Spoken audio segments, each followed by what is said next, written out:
So we looked for a church in the Yellow Pages, and Salem was the only church that we could find in the Yellow Pages that advertised youth ministry.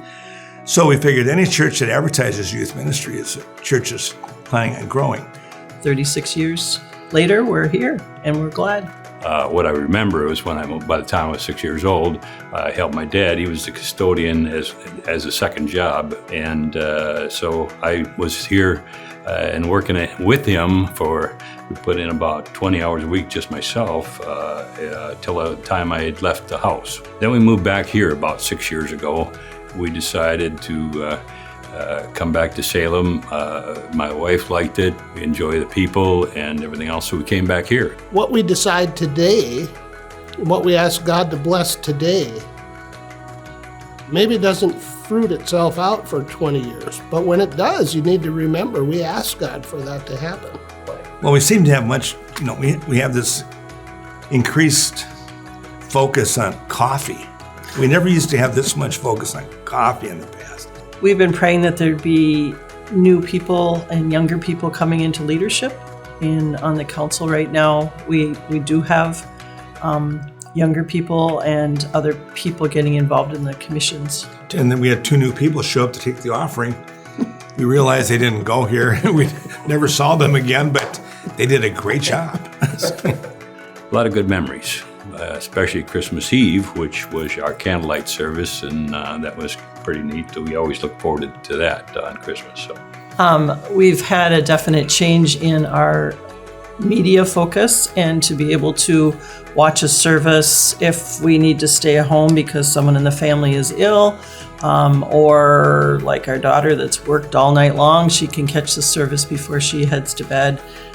That's been a wonderful thing. And if you're out of town, you can stay connected, and to be able to have the announcements that way, so that I think people are keeping track of what's going on at Salem better because of that. And we've also been able to share the gospel with other people through social media. And so that's been a huge change, although I still miss a bulletin.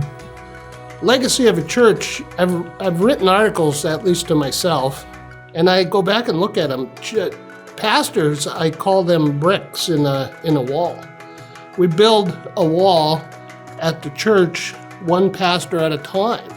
And they're all different, they're all individual, they're all blessed by God and led by God. And so we're at a point where we've had a tremendous wall built, and currently we have leadership that is guiding us and benefiting from the wall we've built.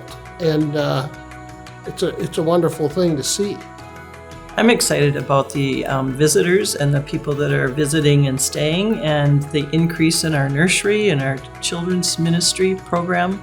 We've seen also additional growth in small groups where people have wanted to become involved that way and be involved in some type of accountability group, community group. That's been extremely encouraging.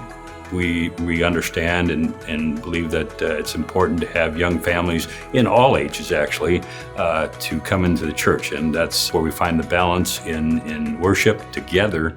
And that's what we're excited to see at Salem. I think it's important, as we looked at the 2 service possibilities, to go back in our history a little bit and remind people that 20 years ago, or in that neighborhood, we had a project Veritas here at Salem. And that project was for us to survey and find out where we were. Were we healthy, missional? Were we dying and going away? And we couldn't put ourselves in either one of those spots, which left us with the question, where are we going? And we determined after a series of meetings and after a series of thought process, we decided that we needed to invest in the future. 20 years goes by and you kind of forget about decisions that were made by the church at that time. And you know what? We asked for this to happen.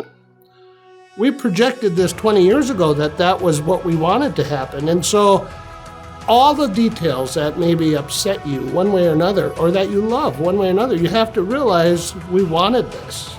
We wanted growth. We wanted young people. We wanted guys with cameras putting us on film. We wanted a lot of weird things that are happening that we didn't figure out, but we're there. And so we are blessed. We are blessed by decisions we made, and we're blessed by decisions that are being made. It's a culmination of what was designed to happen years ago without a ton of planning, just a desire to have it happen. So here we are.